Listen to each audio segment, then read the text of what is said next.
The soldier's fear of death is countered in several ways, of which confidence in his general is the most important. Belief in Yahweh, God and Allah was in each case strengthened by believers' victory in battle. The rise of Judaism was strongly connected with the military success of its second ruler, King David.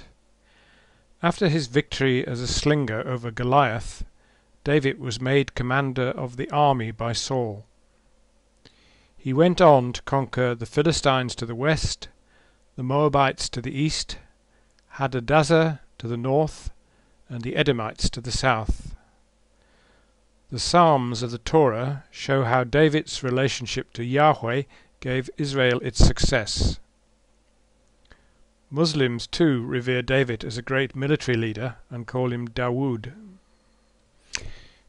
In Jewish belief, a Messiah will eventually come to resume David's line. Christians interpret Messiah as a spiritual leader rather than the king, although at some historical times, especially just before World War I, God and king became merged again.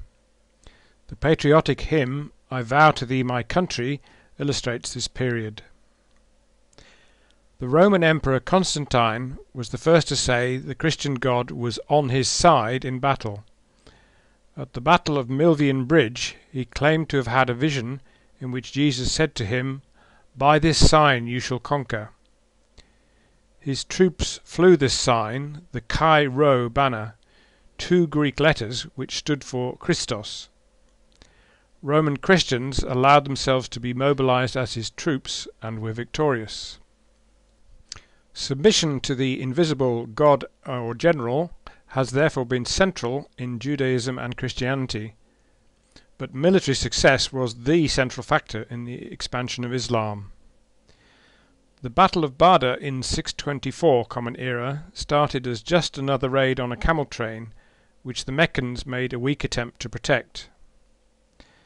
The diverse tribes of Arabia would not rally to any king, but were persuaded to submit to the invisible God-General Allah. The Quran is explicit that Allah sent 3,000 angels to fight for the Muslims. After this success, the Muslim armies went from victory to victory.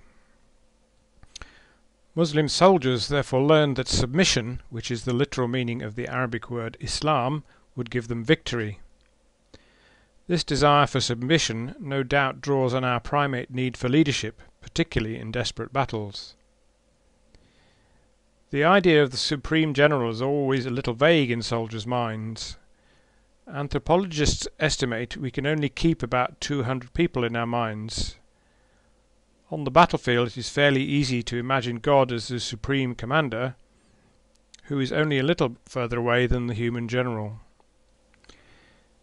The idea of divine leadership in war persists in modern times.